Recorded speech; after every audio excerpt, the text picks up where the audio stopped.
इधर सरगुजा कलेक्टर के जनता दर्शन कार्यक्रम में पहुंचे शख्स ने कलेक्टर से ही उधार की डिमांड कर दी। उधर आरोप है कि जमीन का नक्शा काटने के एवज में पटवारी ने 10,000 रुपए की रिश्वत मांगी। पीड़ित ने 2,500 रुपए तो दे दिए, लेकिन उसके पास पैसे कम पड़ गए। अब उसने कलेक्टर से मुलाकात की और कलेक्टर से 1 महीने के लिए 8,500 रुपए उधार मांगे हैं। अगर ये मामला सच है तो एक शानदार नज़ीर और जिलाधिकारी को इस मामले पर एक्शन लेने की जरूरत है। बहरहाल जांच के बाद क्या कुछ चीजें निकलकर सामने आती हैं, इस पर नजर रहेगी हमारी। पर यह खास मामला जहां पर पटवारी की तरफ से रिश्वत की मांग की गई, जो पैसे थे वो दे दिए, जो बच गए पैसे वो सीधा कलेक्टर से उन्होंने उधार मांग लिया। तो एक तरह से इस भ्रष्टाचार को उजागर करने की भी कोशिश की है। ये सराहनीय पहल है। अगर सब हमारे समाज में लोग ऐसे ही नज़ीर पेश करें तो शायद हम इस करप्शन को खत्म कर सकते हैं। बहरहाल अब जांच का आदेश और उसके बाद अगर इस मामले पर जांच होती है तो क्या होता है उस पर रहेगी नजर। सरगुजा जिला कलेक्ट्रेट में एक ऐसा मामला आया है जहां पर एक फरियादी ने खुद कलेक्टर से उधारी पैसा मांगकर पटवारी को रिश्वत देने की बात कही है। दरअसल अंबिकापुर के एक रहने वाले निवासी हैं मुस्तकीम खान। इनका कहना यह है कि पटवारी लगातार इनसे पैसे की मांग कर रहा था, जिसके कारण वे अंततः आज कलेक्टर कार्यालय में एक आवेदन सौंपे और कलेक्टर से ही उधारी मांगे हैं पटवारी को पैसा देने के लिए। हमारे साथ खुद मुस्तकीम खान, आइए जानते हैं पूरा मामला क्या है। क्या मुस्तकीम भाई?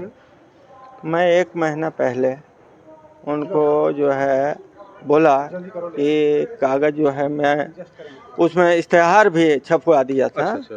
जी, पेपर में। अच्छा जी, इश्तेहार छप गया। इसके बाद मैं गया पटवारी साहब के पास, तो पटवारी साहब बोले कि आप जो है पैसा जो है रखे रहिएगा, लगेगा पैसा। मैं बोला ठीक है सर।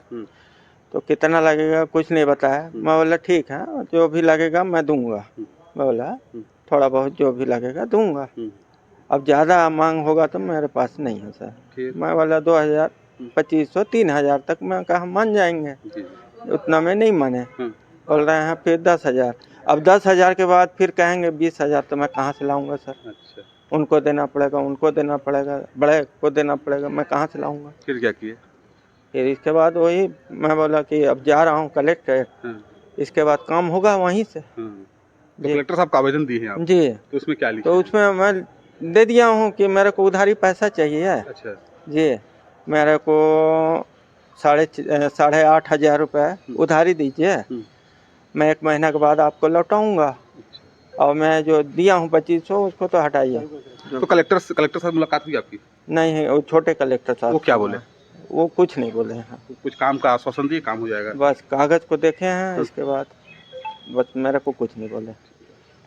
ये थे मुस्तकीम खान। जाहिर है अंबिकापुर के राजस्व कोटों में पैसे की जो मांग है वो लगातार बढ़ती ही जा रही है। शिकायत कई हैं, इसके बावजूद यहाँ के जिलाधिकारी इस परेशानी को दूर करने में असक्षम है। अपने सहयोगियों के साथ मैं रोमी सिद्दीकी, NDTV न्यूज़, अंबिकापुर। आज जनदर्शन में एक व्यक्ति के द्वारा स्थानीय पटवारी के अगेंस्ट में एक शिकायत की गई है, जिसमें उसने नक्शा दुरुस्ती के लिए कुछ राशि की मांग की है, ऐसा आरोप लगाया गया है।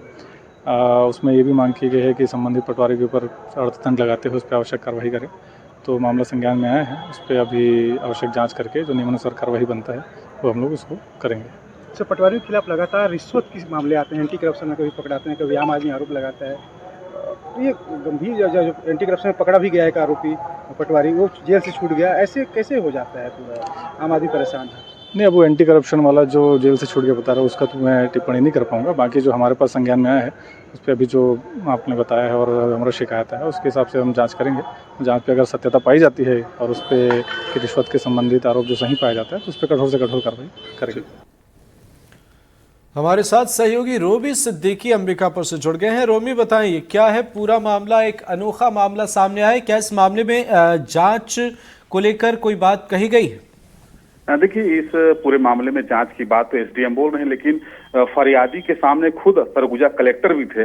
कलेक्टर सरगुजा ने उनका आवेदन देखना तक मतलब मंसूर नहीं समझा। और इस दौरान जब पत्रकारों ने उनसे जब पूछा कि सर एक पटवारी के द्वारा ऐसा ऐसा मामला आया है, वो रिश्वत मांग रहा है, वो आपसे उधारी पैसा मांग रहे हैं, उसके बावजूद कलेक्टर सरगुजा के द्वारा इस मामले में कोई बयान देगा। लेकिन सबसे महत्वपूर्ण बात यह है कि सरगुजा जिले के राजस्व न्यायालय में अधिकारियों के द्वारा लगातार पैसे की मांग की जा रही है। इसके बावजूद भी कई एसडीएम रैंक के अधिकारी से लेकर पटवारी तक भी एंटी करप्शन ब्यूरो के द्वारा ट्रेस किए गए हैं, पकड़े गए हैं, बावजूद अभी तक स्थिति सुधर नहीं रही है।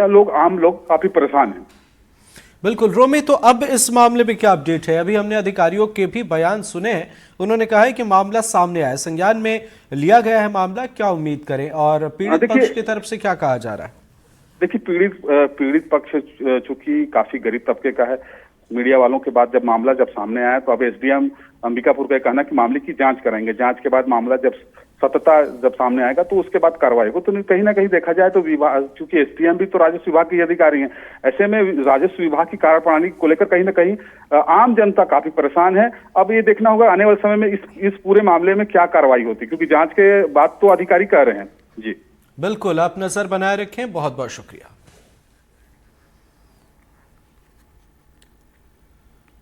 मध्य प्रदेश कैबिनेट की बैठक में कई अहम फैसलों पर मुहर लगी है। बैठक में 254 नए नगद उर्वरक विक्रय केंद्र को मंजूरी दी गई है। नए नगद उर्वरक विक्रय केंद्र से किसानों को फायदा होगा।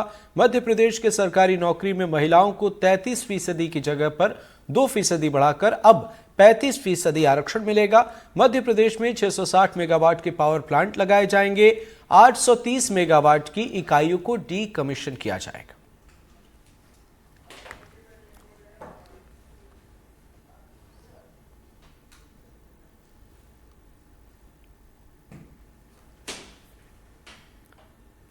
मध्य प्रदेश की 2 सीटों विजयपुर और बुधनी में 13 नवंबर को उपचुनाव है। एक पर कांग्रेस तो दूसरे पर बीजेपी का दबदबा रहा है।